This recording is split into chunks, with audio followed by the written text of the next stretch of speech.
S good news. Hanumanthu ಮದುವೆಯಾಗಕ್ಕೆ ತಯಾರಾಗಿದ್ದಾರೆ. ಹೌದು, ಅತಿ ಬೇಗನೆ ಅತಿ ಶೀಘ್ರದಲ್ಲಿ ಹನುಮಂತು ಅವರ ಮದುವೆ ಕೂಡ ನಡೆಯಲಿದೆ. ಹನುಮಂತು ಮದುವೆನ ನೋಡಕ್ಕೆ ಜನತೆ ಕೂಡ ಖಂಡಿತವಾಗಿ ವೇಟ್ ಮಾಡ್ತಾರೆ. ಬಿಗ್ ಬಾಸ್ ವಿನ್ನರ್ ನಮ್ಮ ಹನುಮಂತುಗೆ ಸಿಕ್ಕಾಪಟ್ಟೆ ದುಡ್ಡು ಕೂಡ ಸಿಕ್ತು. ಬಟ್ ಅವರು ಅದನ್ನ ಮನೆಯವ್ರಿಗೋಸ್ಕರ ಅಂದ್ರೇನೆ ಎತ್ತಿಟ್ಟಿದ್ದಾರೆ. ಸೊ ಮನೆಯ ಕನ್ಸ್ಟ್ರಕ್ಷನ್ ನಲ್ಲಿ ಸ್ವಲ್ಪ ದುಡ್ಡನ್ನ ಖರ್ಚು ಮಾಡ್ತಾರೆ.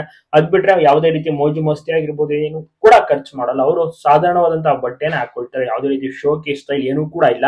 ಸೊ ಜೊತೆಗೆ ಬಿಗ್ ಬಾಸ್ ಟೈಮ್ ನಿಂದ ಮನೆಯೊಳಗಡೆ ಇದ್ದಂತ ಟೈಮ್ ಅಲ್ಲಿ ಕೂಡ ಸುದೀಪ್ ಸರ್ ಅವರು ಜೋಕ್ ಮಾಡ್ತಾ ಇದ್ರು, ತಮಾಷೆ ಮಾಡ್ತೀವಿ, ನಮ್ಮನ್ನ ಕರೀತೀವಲ್ವ ಅಂತ ಹೇಳ್ತಾ ಇದ್ರು. ಜೊತೆಗೆ ಆಚೆ ಬಂದ್ಮೇಲೆ ಅಂದ್ರೆ ಈ ವರ್ಷದಲ್ಲಿ ನಾನು ಗುಡ್ ನ್ಯೂಸ್ ಅನ್ನ ನೀಡ್ತೀನಿ ಅಂತ. ಅದೇ ರೀತಿ ಆದಷ್ಟು ಬೇಗ ಇನ್ನೇನು ನವೆಂಬರ್ ಡಿಸೆಂಬರ್ ನಲ್ಲಿ ದಾಂಪತ್ಯ ಜೀವನಕ್ಕೆ ಕೂಡ ಕಾಲಿಡ್ತಾ ಇದ್ದಾರೆ ಹನುಮಂತು. ಬಿಗ್ ಬಾಸ್ ಹನುಮಂತು ಅವರ ಮದುವೆಗೆ ಸುದೀಪ್ ಸರ್ ಕೂಡ ಎಂಟ್ರಿ ಕೊಡುವಂತಹ ಸಾಧ್ಯತೆ ಬಹುತೇಕ ಇದೆ. ಮತ್ತೆ ಸಾಕಷ್ಟು ಬಿಗ್ ಬಾಸ್ ಕಂಟೆಸ್ಟೆಂಟ್ಸ್ ಗಳು ಕೂಡ ಬರ್ತಾರೆ.